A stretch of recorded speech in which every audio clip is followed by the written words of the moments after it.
The sound of a rifle shot echoed across the plains as Katherine Adams watched her future crumble before her eyes. There, beneath the old oak tree where she'd once carved her initials alongside her betrothed's, stood Edward Wilson locked in a passionate embrace with none other than her own sister, Lillian. The bouquet of wildflowers Katherine had picked for their afternoon picnic slipped from her fingers, scattering across the dusty ground like the broken pieces of her heart. Montana Territory, 1878. Katherine had spent 22 years of her life in Timber Creek, a growing settlement nestled between rolling prairies and distant mountains.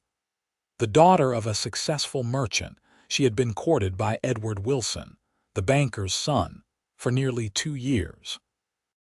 Their wedding was planned for the coming month, with preparations already underway and invitations sent to neighboring towns. "How could you?" Katherine's voice trembled as she stepped into the clearing, her blue calico dress billowing in the afternoon breeze. Edward sprang away from Lillian, his face paling beneath his neatly trimmed beard. "Katie, this isn't—" "Do not call me that," Katherine interrupted, her voice low and dangerous. "Not anymore." Lillian, younger by 3 years, had the decency to look ashamed, though her hand remained firmly clasped in Edward's.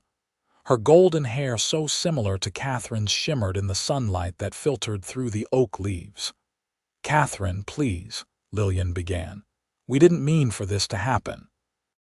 "How long?" Katherine demanded, her eyes fixed on Edward. "How long have you been betraying me with my own sister?"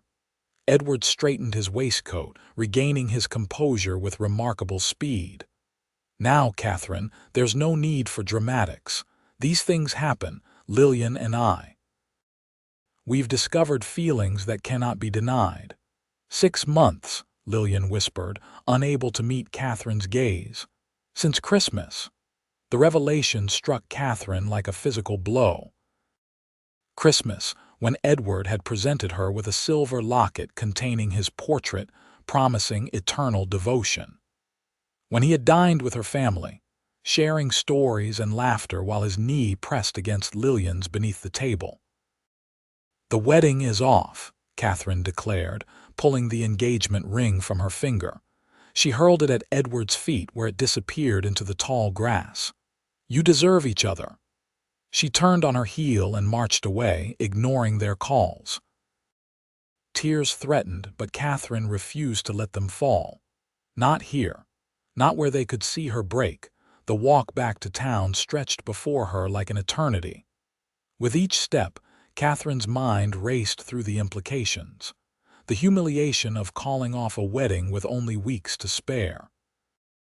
The whispers that would follow her through town. The pity in people's eyes. Worse still was the thought of facing her parents. How could she tell them that their younger daughter had betrayed them all? Her father had already invested in expanding their home to accommodate Edward's expected position in the family business. By the time Katherine reached Main Street, her composure was hanging by a thread. She kept her head high as she passed the general store and post office, nodding stiffly to Mrs. Peterson, who called out a greeting from the millinery shop. "Miss Adams, Katherine." A deep voice halted her steps. She turned to find Fletcher Quinn, the newly arrived ranch foreman from the Rocking M, dismounting from his chestnut stallion. At 26, Fletcher had only been in Timber Creek for 3 months, bringing with him stories of cattle drives from Texas and years spent working the frontier. His dark hair curled beneath his wide-brimmed hat, and his tanned face bore the weathered lines of a man who lived beneath the open sky. "Mr. Quinn," Katherine acknowledged, struggling to maintain her composure. "I'm afraid I'm in rather a hurry." Fletcher's green eyes narrowed with concern. "Are you all right, Miss Adams? You look—" He stopped himself, apparently thinking better of commenting on her appearance. "I'm perfectly fine," she lied, smoothing her skirts with trembling hands. "Begging your pardon, but you don't look fine at all." His voice softened as he stepped closer, keeping a respectful distance but close enough that she could smell the leather of his vest and the faint scent of bay rum. "Is there something I can help with?" The genuine concern in his voice nearly undid her. Katherine had only spoken with Fletcher Quinn on a handful of occasions at church socials. Once at her father's store when he came to purchase supplies for the ranch, but there was something steady and forthright about him that had always struck her. "Unless you can mend a broken engagement and a shattered family, I'm afraid not," she said, attempting a smile that failed entirely. Understanding dawned in his eyes. "Wilson," he said flatly. Katherine nodded, surprised that he had guessed so easily. "I'm sorry to hear it," Fletcher said, his hand moving to the brim of his hat. "Though if I may speak plainly, any man fool enough to let you go doesn't deserve your hand in the first place." The unexpected compliment caught Katherine off guard. "You're very kind, Mr. Quinn, but you don't understand the circumstances." "Perhaps not," he agreed. "But I understand character when I see it, and yours, Miss Adams, has always struck me as exceptional." Before Katherine could respond, a commotion erupted from the direction of her father's store. She turned to see Edward striding purposefully down the boardwalk, Lillian hurrying behind him. "I can't face them," Katherine whispered, panic rising in her chest. "Not here, not now." Fletcher followed her gaze, his jaw tightening as he assessed the situation. Without hesitation, he untied a package from his saddle and handed it to her. "My horse is faster than their legs," he said simply. "Monarch will carry us both out of town if you'd like a moment's peace to collect yourself." Katherine hesitated only briefly before nodding. The thought of a public confrontation with Edward and Lillian was unbearable. Fletcher helped her mount, his hands strong and steady at her waist, before swinging up behind her. With a soft click of his tongue, the chestnut stallion trotted down a side street, carrying them away from the approaching pair. Katherine felt Fletcher's solid presence behind her, careful to maintain a proper distance despite their proximity. As they left the town behind, her tense shoulders began to relax incrementally. "There's a spot by the creek where I sometimes stop to rest," Fletcher offered. "It's quiet. We can wait there until you're ready to return." "Thank you," Katherine managed, her voice barely audible over the rhythmic hoofbeats.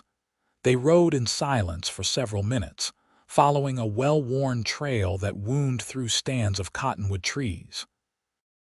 The afternoon sun dappled the ground through the leaves, and the gentle sound of running water grew louder as they approached the creek.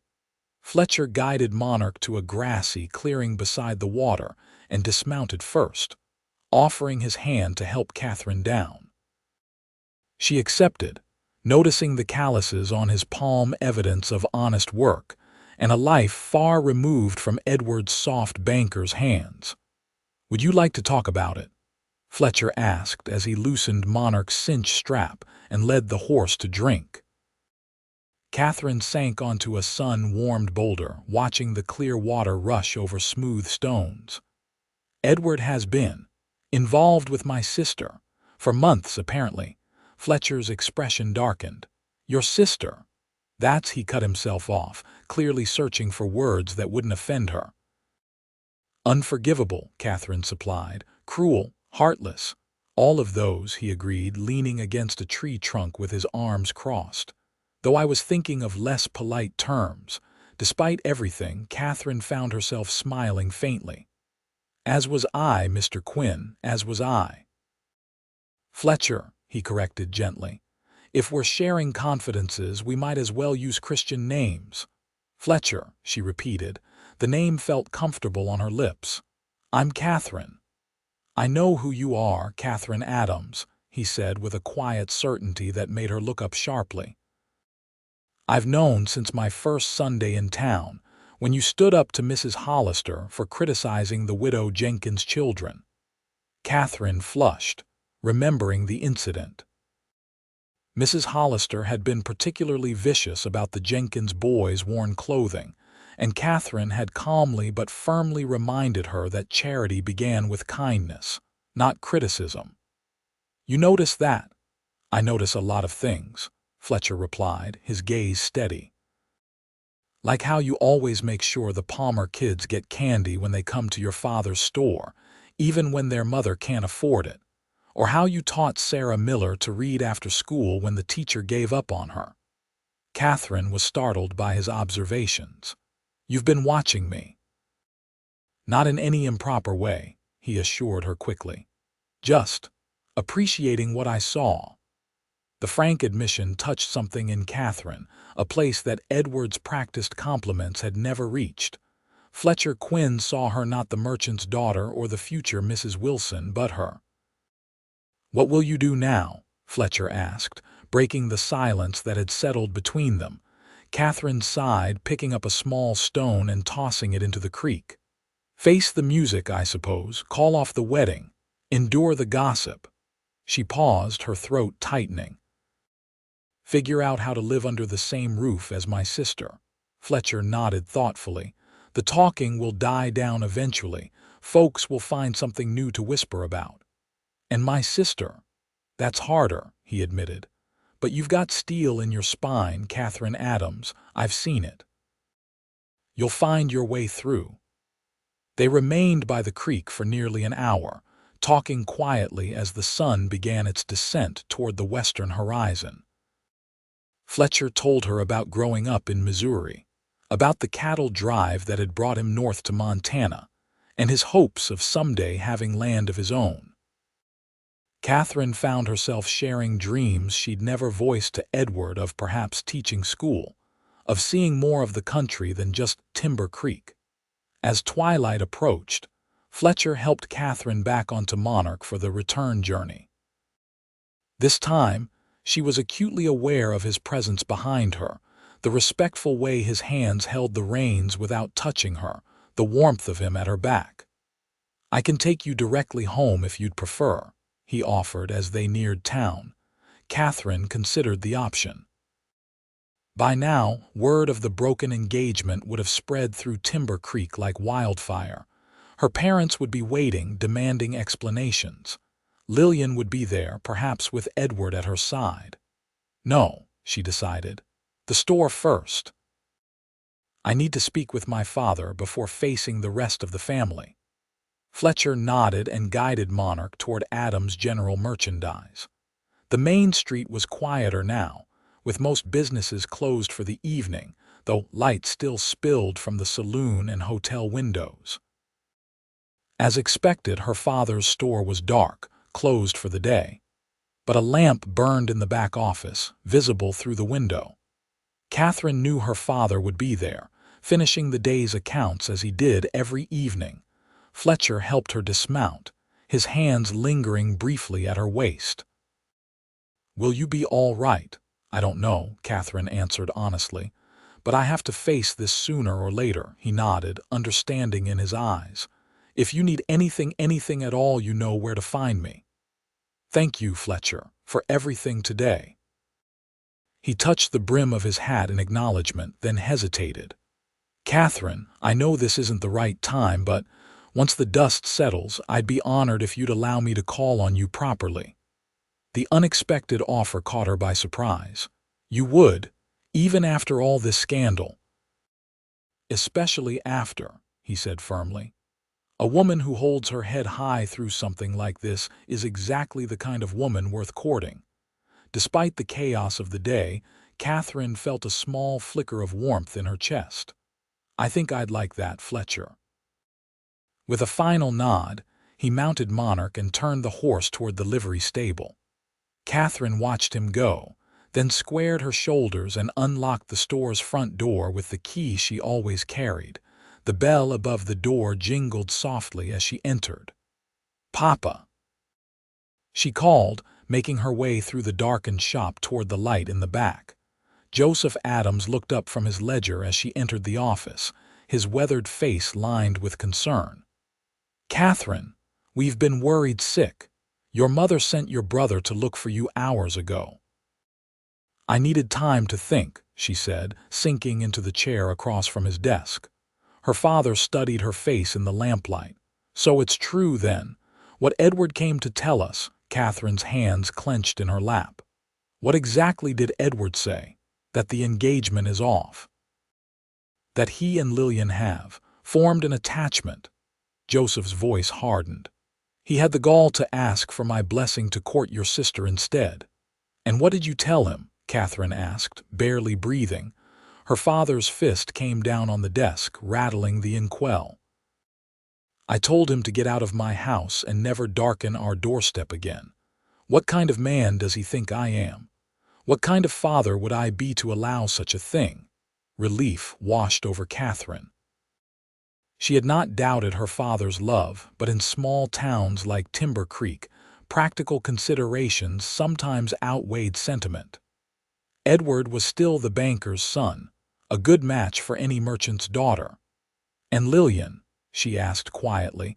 Joseph's expression grew troubled. Your mother is beside herself. Lillian locked herself in her room after Edward left.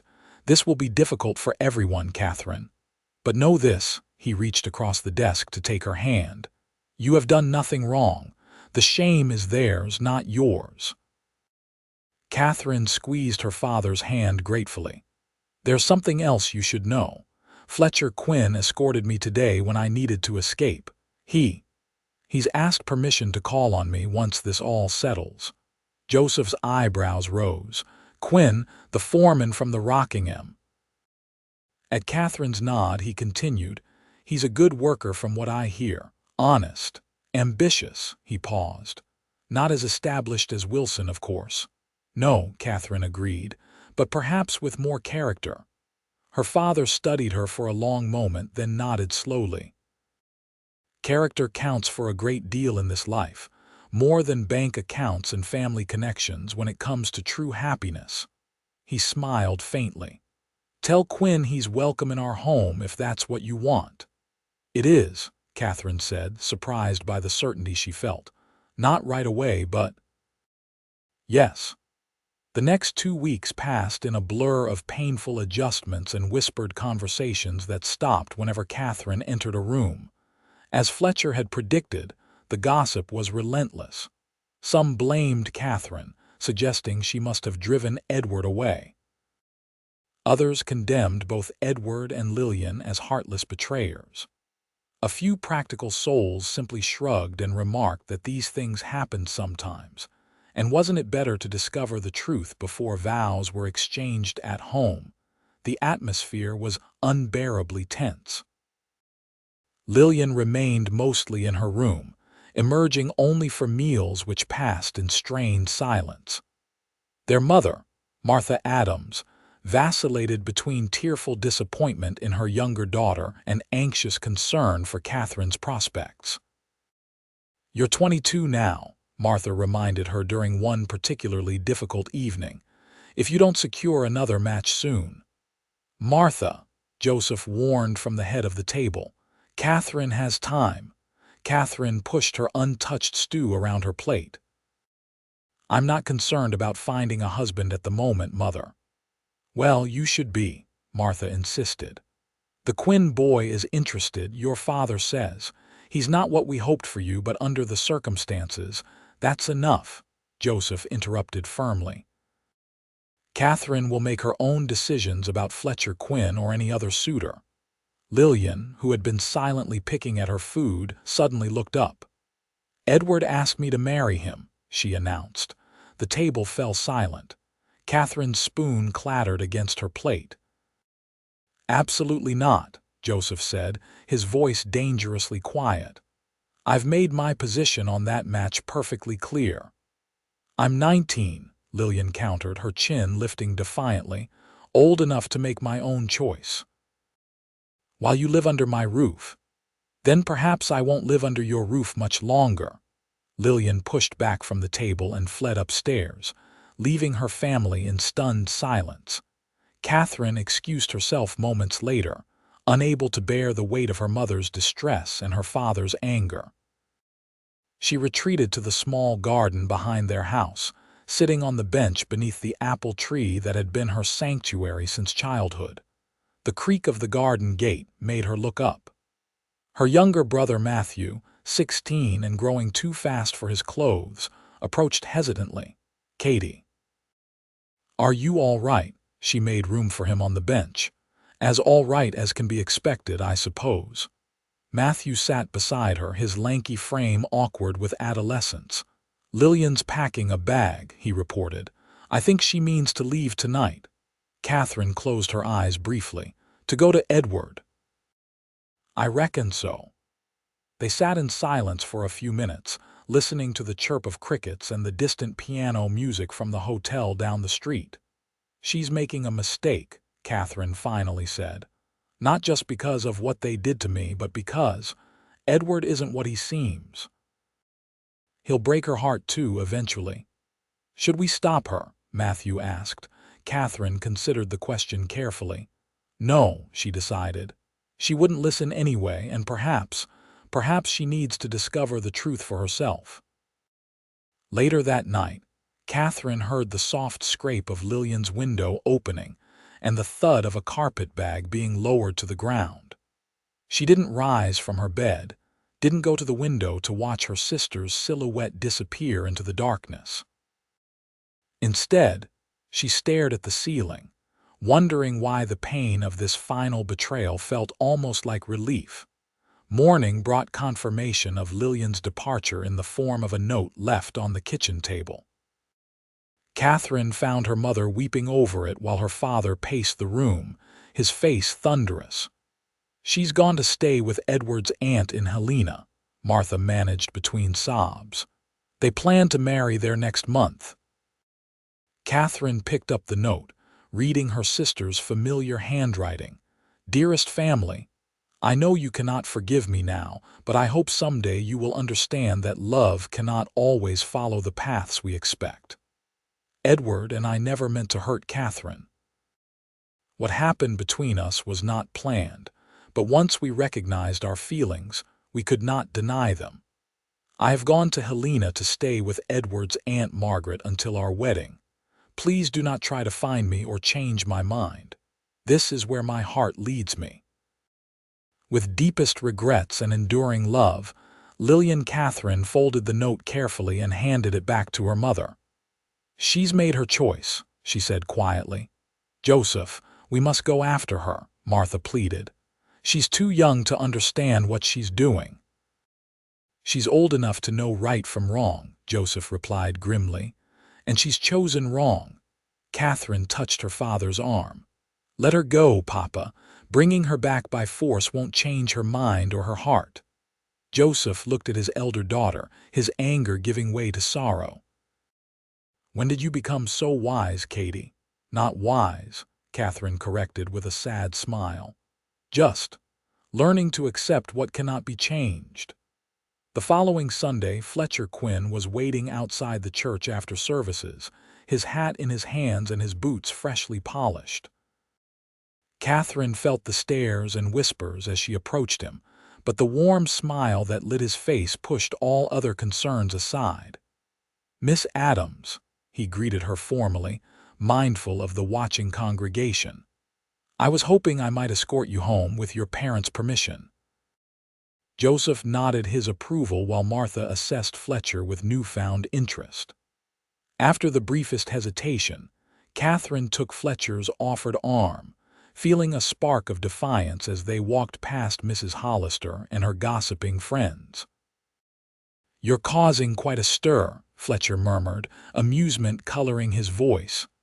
"Let them talk," Katherine replied. "They will regardless." As they walked the 3 blocks to the Adams home, Fletcher told her about the new calves at the ranch and his plans to join the cattle drive to the railhead in the fall. Katherine found herself laughing at his description of a particularly stubborn heifer named Mathilda, who had led the cowboys on a merry chase through the undergrowth. "Would you care to join us for Sunday dinner, Mr. Quinn?" Martha asked when they reached the house, her earlier reservations apparently forgotten. "We'd be pleased to have you." Fletcher accepted with genuine pleasure, and Katherine found herself seated beside him at the dining table that had felt so empty just days before. His presence filled the room with an easy warmth that eased the tension that had become their constant companion. Over the following weeks, Fletcher became a regular visitor to the Adams household. He called on Katherine every Sunday after church, and often stopped by the store during the week when his duties at the ranch brought him to town. Their courtship progressed with a comfortable naturalness that contrasted sharply with Edward's more calculated attentions. "He never asks about Lillian or Edward," Katherine remarked to her father one evening after Fletcher had departed. "Everyone else in town seems to find a way to mention them, but he never does." "That's because Quinn respects you," Joseph replied, glancing up from his newspaper. "He understands that some wounds don't need prodding." In mid-July, a letter arrived from Helena. Katherine recognized Lillian's handwriting immediately and took the envelope to her room before opening it with trembling fingers. "Dear Katherine, I write to you rather than to Mother and Father because I hope you, of all people, might find it in your heart to understand. Edward and I were married last week in a small ceremony at his aunt's home. I wish you could have been there. I wish things had happened differently between us all. Helena is beautiful, though I miss Timber Creek more than I expected. Edward has secured a position at the Territorial Bank here, and we have taken rooms in a respectable boarding house until we can afford our own home. I know I have no right to ask for your forgiveness, but I do ask for it nonetheless. What I did was unforgivable, and yet I hope that someday you might find room in your heart to remember that we are sisters despite my terrible betrayal. Please tell Mother and Father that I am well and that I think of them daily. Your sister, Lillian Wilson." Katherine sat on the edge of her bed, the letter clutched in her hand, unsure what to feel. The hurt was still there, but duller now, overlaid with something that might eventually become forgiveness. Not yet, perhaps not for a long time, but someday. She tucked the letter into her dresser drawer without showing it to her parents. There would be time for that later, when the wound had healed enough that the news wouldn't reopen it. August brought scorching heat that baked the streets of Timber Creek to dust and sent townsfolk seeking the shade of porches and trees. Katherine was working alone in the store one particularly stifling afternoon when Fletcher arrived, his shirt darkened with sweat from the ride into town. "Water," she offered, moving to the barrel they kept behind the counter. "Much obliged," he accepted gratefully, draining the dipper she handed him in 3 long swallows. "It's hot enough to fry eggs on the rocks out there." Katherine smiled, enjoying the way his presence brightened even the most mundane moments. "What brings you to town on a day like this?" "Surely the cattle can survive without supplies until it cools down." "Not supplies today," Fletcher replied, setting the dipper aside. "I came to see you, actually. I have news." Something in his tone made Katherine's heart quicken. "News?" Fletcher removed his hat, running a hand through his dark hair.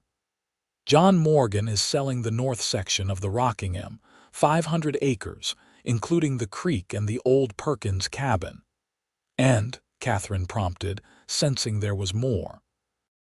"And I've made an offer," Fletcher continued, his green eyes bright with excitement.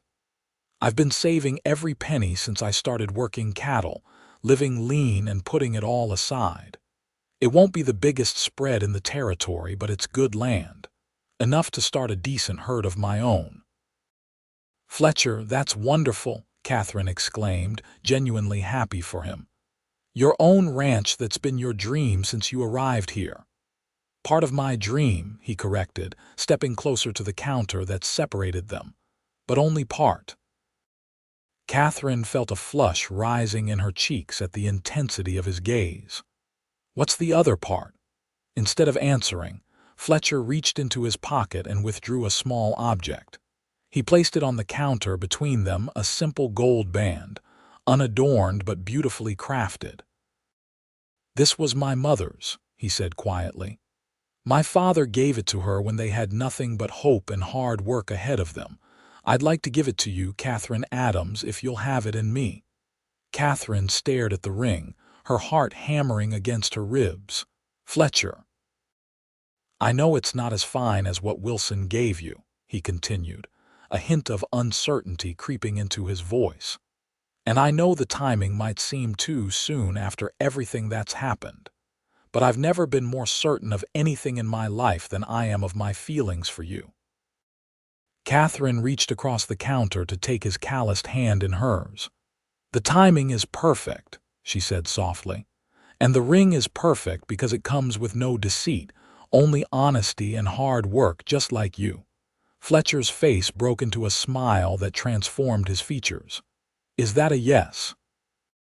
"It's a yes," Katherine confirmed, her own smile matching his. "Though we should probably ask my father's blessing before we make any announcements." "Already done," Fletcher assured her, lifting her hand to his lips. "I spoke with him last week. He made me promise to take care of you and to bring you home for Sunday dinners at least twice a month." Katherine laughed, joy bubbling up inside her. "And you agreed to these terms?" "I'd have agreed to twice a week if that's what it took," Fletcher admitted, his thumb tracing circles on the back of her hand. "Though I did draw the line at letting your mother redecorate the cabin before we move in." "Wise man," Katherine teased. Fletcher slipped the ring onto her finger where it fit as if it had been made for her. "We'll need to fix up the cabin before winter comes. It's sturdy enough, but needs a woman's touch." "Our home," Katherine said wonderingly, looking down at the simple gold band that represented so much more than her previous engagement ring ever had. "Our beginning," Fletcher corrected, leaning across the counter to press a chaste but promising kiss to her lips. The wedding took place in early October, after the cattle drive returned and the first hints of gold touched the cottonwood trees along the creek. Unlike Katherine's planned wedding to Edward, this ceremony was simple, held in the small white church with only family and close friends in attendance. Katherine wore a new dress of dove-gray silk with lace at the collar and cuffs, and carried a bouquet of late-blooming wildflowers gathered that morning. Fletcher waited for her at the altar, his usually casual demeanor replaced by nervous anticipation that melted into awe as she walked down the aisle on her father's arm. The words they exchanged were traditional, but the look that passed between them as Fletcher slipped his mother's ring onto Katherine's finger again held promises that went far beyond the standard vows. There was a small reception at the Adams home afterward, with Katherine's mother proudly serving a wedding cake she'd spent days preparing. Conspicuously absent were any members of the Wilson family, though Katherine had sent a brief note to Lillian and Helena, informing her of the marriage. As twilight fell, Fletcher helped Katherine into the wagon that would take them to their new home. They had spent the past month preparing the cabin, with Katherine making curtains and quilts, while Fletcher repaired the roof and built new furniture. It wasn't grand, but it was theirs, a beginning built on truth and mutual respect. "Ready, Mrs. Quinn?" Fletcher asked as he took the reins, his voice warm with promise. Katherine leaned against his shoulder, watching the town of Timber Creek fall away behind them as they drove toward their land, their future. "More than ready, Mr. Quinn," she replied. "More than ready." Their first winter as husband and wife tested them in ways neither had anticipated. November brought early snow that lingered into December, with bitter winds sweeping across the plains and forcing them to remain indoors for days at a time. The cabin, though sturdy, revealed hidden drafts that Fletcher diligently sealed while Katherine learned to bank the fire to last through the night. Yet even in the harshest weather, they found joy in their togetherness. Fletcher taught Katherine to play poker during the long evenings, using beans instead of money as stakes. Katherine read aloud from the small collection of books they'd accumulated, her voice filling the cabin with stories of far-off places while Fletcher whittled by the firelight. They established patterns and rituals that became the foundation of their marriage, Fletcher bringing Katherine coffee in bed each morning, Katherine leaving notes in his lunch pail when he rode out to check the small herd they'd started. They learned each other's habits and quirks, finding ways to accommodate and appreciate the differences between them. "I never thought I could be this happy," Katherine confessed one night as they lay tangled together beneath the patchwork quilt she'd made for their bed. Outside, a January blizzard howled across the plains, but inside their cabin, all was warmth and contentment. Fletcher traced the curve of her cheek with gentle fingers. "Even with all the challenges, especially with the challenges," she replied, nestling closer to his solid warmth. "Overcoming them together makes the good moments sweeter." By spring, Katherine knew she was carrying their first child. She waited until she was certain before sharing the news with Fletcher, choosing a moment when they stood together on their porch, watching the sunset paint the newborn calves in golden light. "We'll need to add a room to the cabin," she said casually, her hand resting on her still flat stomach. "By November, we'll need the space." Fletcher's brow furrowed in momentary confusion before understanding dawned in his eyes. "Katherine, are you saying?" She nodded, her smile blooming as brilliant as the wildflowers that carpeted their land. "We're going to have a baby." Fletcher whooped with joy, lifting her off her feet in a careful embrace before setting her down as if she were made of porcelain. "A baby," he repeated, wonder and terror mingling in his voice. "Our baby." "Our family," Katherine corrected, placing his hand over hers on her stomach. "The beginning of our family." The news of Katherine's pregnancy spread quickly through Timber Creek, bringing congratulations and renewed interest in the couple whose romance had blossomed from scandal. Martha Adams immediately began knitting baby clothes, while Joseph offered to help Fletcher with the cabin expansion. It was during this busy time of preparation that another letter arrived from Helena. This one, however, was addressed to both Katherine and Fletcher, and the handwriting belonged to neither Lillian nor Edward. Katherine opened it while Fletcher was out cutting timber for the baby's room, her curiosity overcoming her usual caution regarding anything connected to her sister. "Mr. and Mrs. Quinn, I regret to inform you of a situation requiring your attention. Mrs. Lillian Wilson has fallen gravely ill following the birth of her son 3 weeks ago. Her husband, Mr. Edward Wilson, was killed in a stagecoach accident while traveling on bank business last month, before the child was born. Mrs. Wilson has no one else to turn to, and in her delirium has called repeatedly for her sister. The physician believes she may not recover, and arrangements must be made for the infant's care. If you could come to Helena at your earliest convenience, it would be most appreciated. Mrs. Wilson is staying at 1420 Pine Street in the care of Mrs. Margaret Harrington, her late husband's aunt.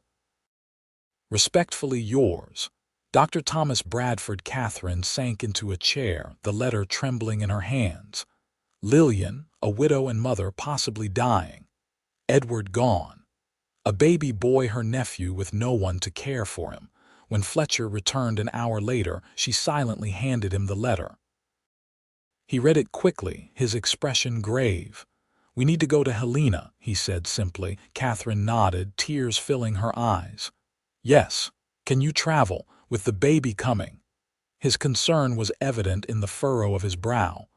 "I'm only 4 months along," Katherine assured him. "The doctor said everything is progressing normally. I can travel." Fletcher nodded decisively. "We'll leave tomorrow. I'll arrange for Johnson to watch the herd while we're gone." The journey to Helena took 3 days by stagecoach, each mile jolting Catherine's body and heart.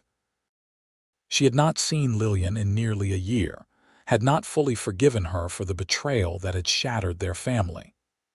Yet now, facing the possibility of losing her sister forever, Katherine found that old wounds mattered less than the bond of blood and shared childhood. Helena was larger and more developed than Timber Creek, with brick buildings lining the main streets and a constant bustle of activity that spoke of the territory's growing prosperity. They found the address from the letter without difficulty, a neat 2-story house in a respectable neighborhood. The woman who answered their knock was in her 60s, with silver-streaked hair and weary eyes that brightened with relief at the sight of them. "You must be Katherine," she said, extending her hand. "The resemblance is remarkable. I'm Margaret Harrington, Edward's aunt." "This is my husband, Fletcher Quinn," Katherine introduced. "How is Lillian?" Margaret's face grew solemn. "Very weak, I'm afraid. The childbed fever has taken a terrible toll. The doctor was here this morning and he's not optimistic." She stepped back, opening the door wider. "Please come in. She's been asking for you." They followed Margaret up a narrow staircase to a small bedroom at the back of the house. The curtains were drawn, and the air smelled of illness and medicinal herbs. On the bed lay Lillian, so pale and thin that Katherine barely recognized her. Lillian. Katherine approached the bed hesitantly, Fletcher a solid presence behind her. Lillian's eyelids fluttered open, revealing fever-bright eyes that struggled to focus. "Katie," she whispered, her voice a thread of its former strength. "You came." Katherine took her sister's hot, dry hand between her own. "Of course I came. I didn't think, after everything. I'm so sorry, Katie." Tears slipped from the corners of Lillian's eyes. "So sorry for what we did to you." "Shh," Katherine soothed, brushing damp hair from her sister's forehead. "That's all in the past now." Lillian's gaze shifted to Fletcher, who stood respectfully at the foot of the bed. "You must be the cowboy," she murmured. "Mother said Katie found happiness." Fletcher nodded. "Yes, madam, we found happiness together." A ghost of a smile touched Lillian's cracked lips. "Good. She deserves better than what we gave her." A soft cry from the corner of the room drew Katherine's attention to a cradle she hadn't noticed before. Margaret moved to it, lifting a small bundle wrapped in a blue blanket. "Would you like to meet your nephew?" she asked, bringing the infant to Katherine. Katherine accepted the baby with trembling hands, looking down into a tiny face that bore Edward's nose and Lillian's chin. "He's beautiful," she whispered. "What's his name?" "Joseph," Lillian answered weakly. "After father." The gesture naming her son after the father who had disowned her brought fresh tears to Katherine's eyes. "He would be honored," she said, though she wasn't entirely sure it was true. Lillian's hand clutched suddenly at Katherine's sleeve. "Promise me," she gasped, her voice urgent. "Promise you'll care for him if I can't." Katherine met Fletcher's eyes over the baby's head, seeing the answer in his steady gaze before she even had to ask the question. "We will," she promised, turning back to her sister. "Joseph will never want for love or family, I swear it." Relief washed over Lillian's face and she sank back against the pillows, her energy spent. "Thank you," she whispered. "I can rest now." For 3 days and nights, Katherine and Fletcher remained in Helena, taking turns sitting with Lillian while the other rested.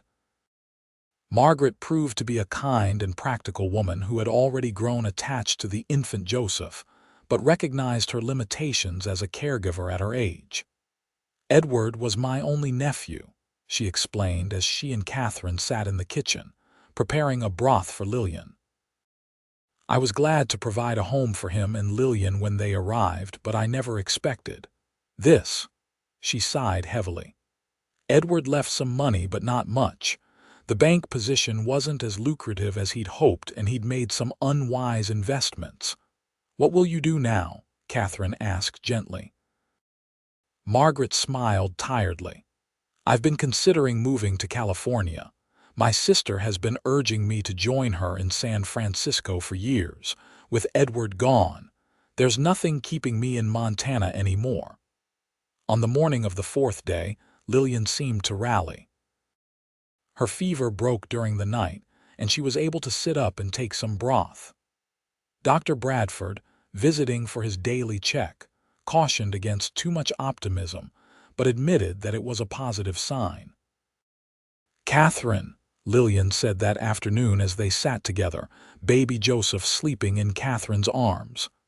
"Tell me about your life, your home, your husband."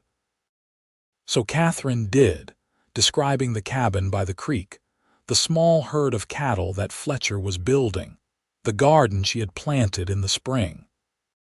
She told Lillian about their plans for the baby's room, about the quilting circle in Timber Creek that had welcomed her as a new wife, about the letter she had received just before leaving, offering her a position teaching at the town school 3 days a week once her own child was old enough. Lillian listened with a wistful smile.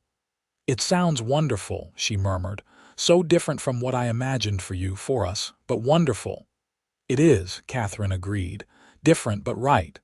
"And Fletcher?" Lillian asked. "He's good to you, the best," Katherine answered simply.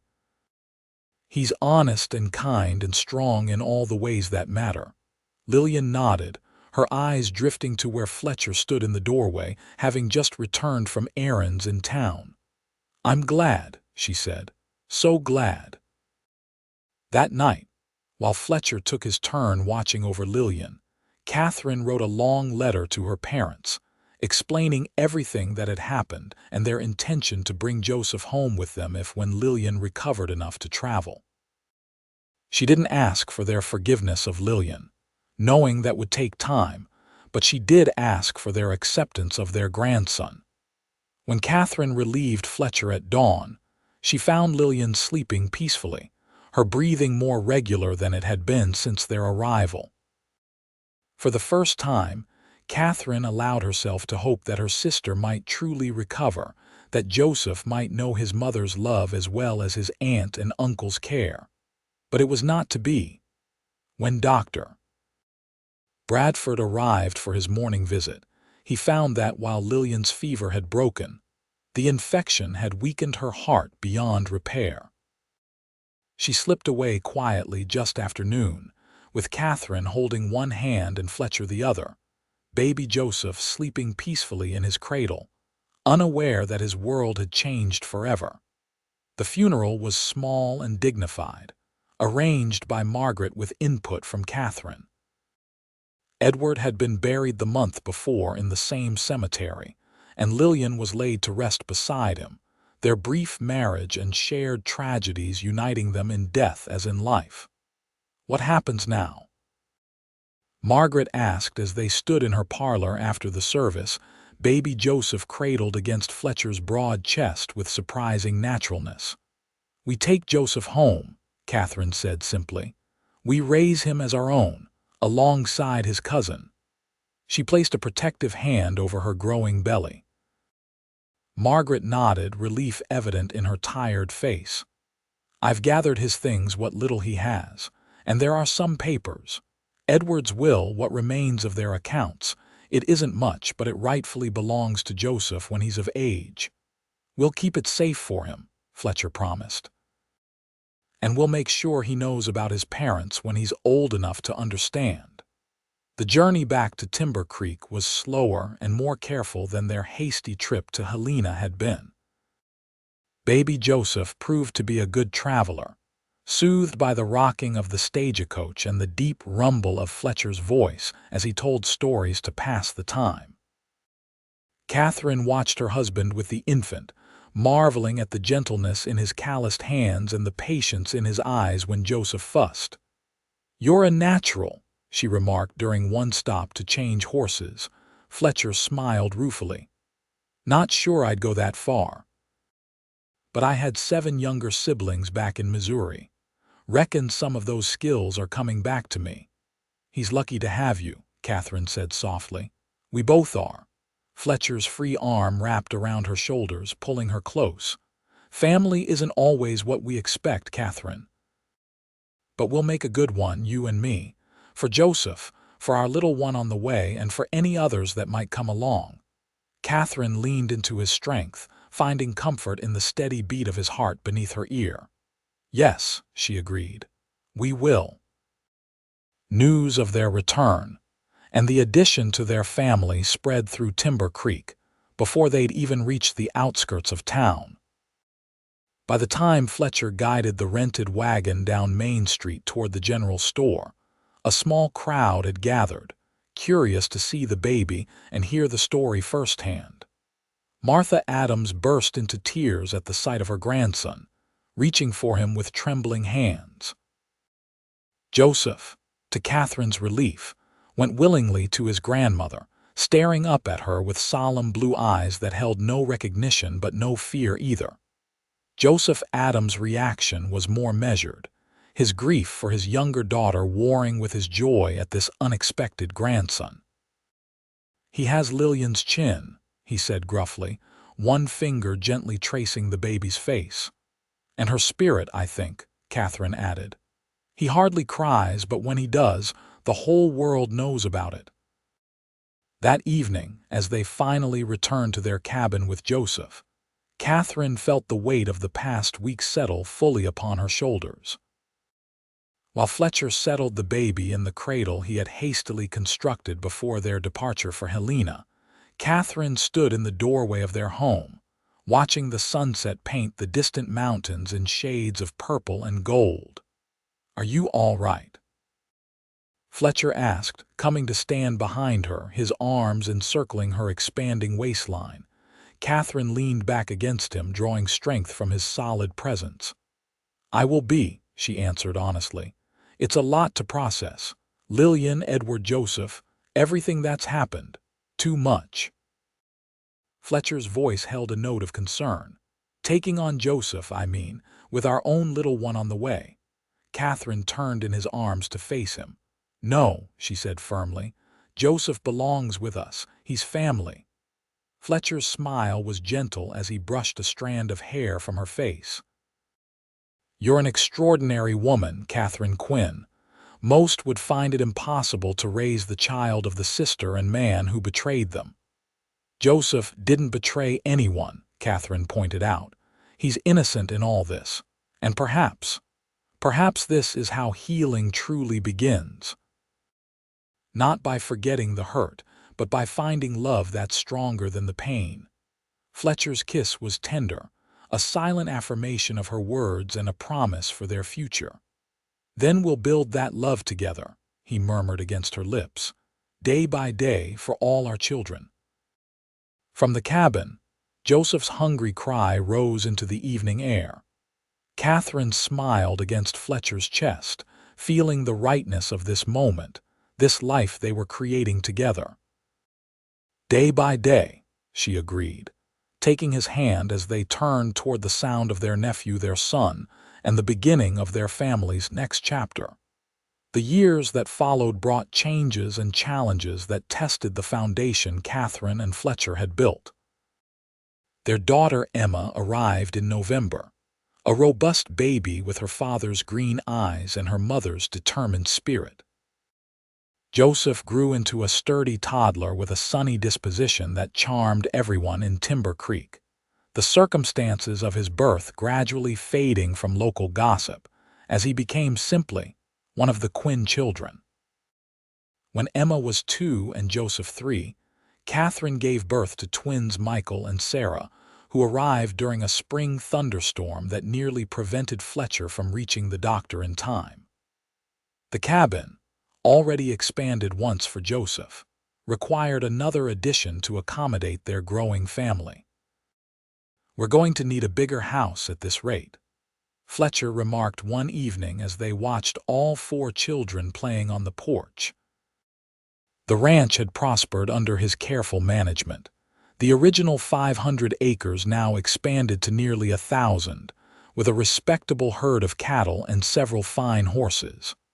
"Are you complaining, Mr. Quinn?" Katherine teased, though her back ached from a day spent chasing toddlers while teaching Joseph his letters. Fletcher's arms slid around her waist, pulling her against his side. "Never," he assured her, "though I might suggest a pause before we add any more little Quinns to our brood." Katherine laughed, resting her head on his shoulder. "Agreed." As the children grew, so did the ranch and their connection to the community.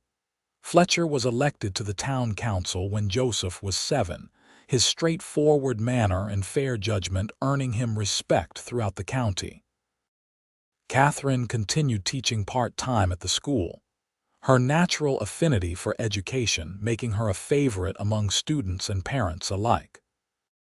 Joseph's 10th birthday brought a letter from San Francisco Margaret Harrington, writing to check on her grandnephew and to share news of her life in California. She enclosed a daguerreotype of Edward and Lillian taken shortly after their wedding, their young faces frozen in a moment of apparent happiness. "Should we show this to Joseph?" Fletcher asked that night after the children were asleep, studying the image in the lamplight. Katherine touched the faces of her sister and her former fiancé, the pain of their betrayal long since faded to a dull acknowledgement of human frailty. "Yes," she decided. "He's old enough to begin understanding, not everything at once, but the foundation of the truth." The next day, Katherine sat with Joseph beneath the old oak tree that shaded their front yard, the photograph between them. "These are your parents," she explained gently. "Your mother was my sister, Lillian. Your father was Edward Wilson." Joseph studied the image with solemn curiosity. "They died when I was a baby," he stated. It wasn't a question he had always known he was born to different parents than his siblings. "Yes," Katherine confirmed. "Your mother became very sick after you were born and your father had an accident just before that." Joseph traced the outline of Lillian's face with one finger. "She looks like you. We were sisters," Katherine said simply. "Just like you and Emma are siblings, even though you had different mothers." Joseph considered this, his young face thoughtful. "But you and Pa are my real parents now." Katherine hugged him close, her heart full.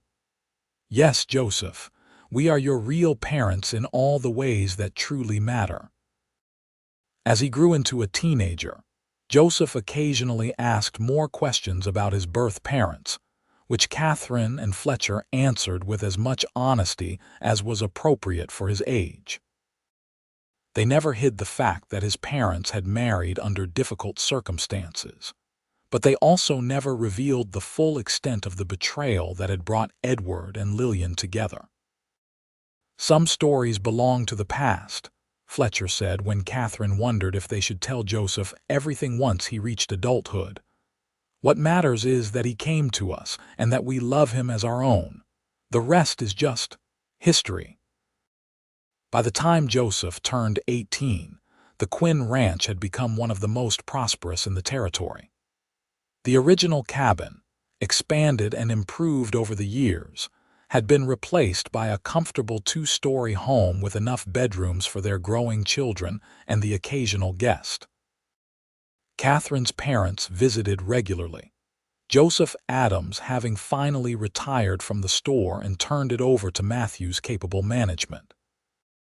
On a crisp autumn evening, as Katherine sat on the porch watching the sunset, Joseph joined her, his tall frame so like Fletcher's now folding into the chair beside hers.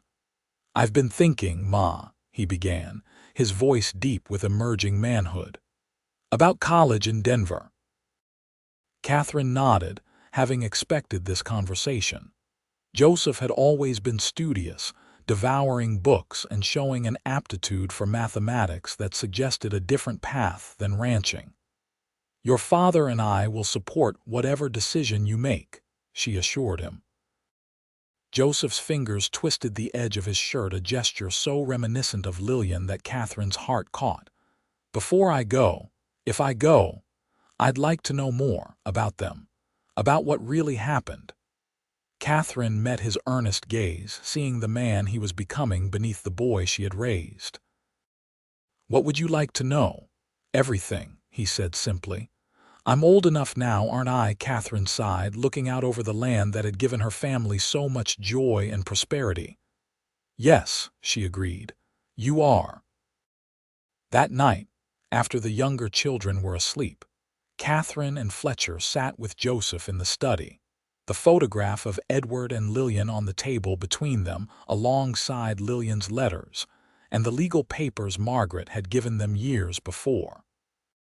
Slowly, carefully, they told him the full story of Catherine's engagement to Edward, of the betrayal discovered beneath the oak tree, of Lillian's flight to Helena and Edward's death before Joseph's birth.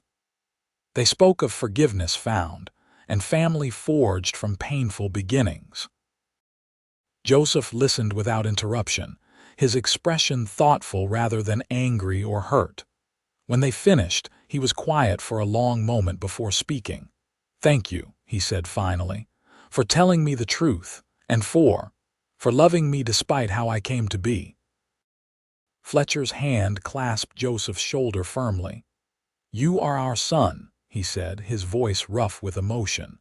"Nothing about how you came to us changes that. Nothing ever could." Catherine reached across the table to take Joseph's hands in hers. "Your mother loved you," she said softly. "Whatever mistakes she made, whatever pain she caused, she loved you enough to make sure you would be cared for. Remember that always." Joseph nodded, his eyes suspiciously bright. "I will." As Joseph left for college that winter, Catherine stood with Fletcher in the yard, watching the stagecoach disappear down the road toward a future full of possibilities their son would now explore. "He'll be fine," Fletcher assured her, his arm warm around her shoulders despite the chill in the air. "We raised him right." "We did," Catherine agreed, leaning into his embrace. "All of them." Inside the house, Emma was helping the twins with their reading while 5-year-old Daniel, their unexpected late blessing, constructed an elaborate fort from sofa cushions. The sounds of their laughter drifted through the open door, a testament to the life Catherine and Fletcher had built together. "Did you ever imagine this?" Catherine asked, gesturing toward their home and the sprawling ranch beyond. "That day by the creek when you offered me escape from Edward and Lillian." Fletcher's smile was warm as he turned her to face him. "Not the details," he admitted, "but the feeling. Yes. I knew even then that we could build something true together." Catherine reached up to touch the silver now threading through his dark hair, matched by the fine lines at the corners of his eyes, evidence of years spent squinting into the sun and laughing with their children. "Something true," she echoed. "That's exactly what we found, isn't it? Truth in love, in family, in forgiveness." Fletcher's kiss held the same tenderness it had 20 years earlier when he'd first offered her a ring without deceit and a future built on honesty.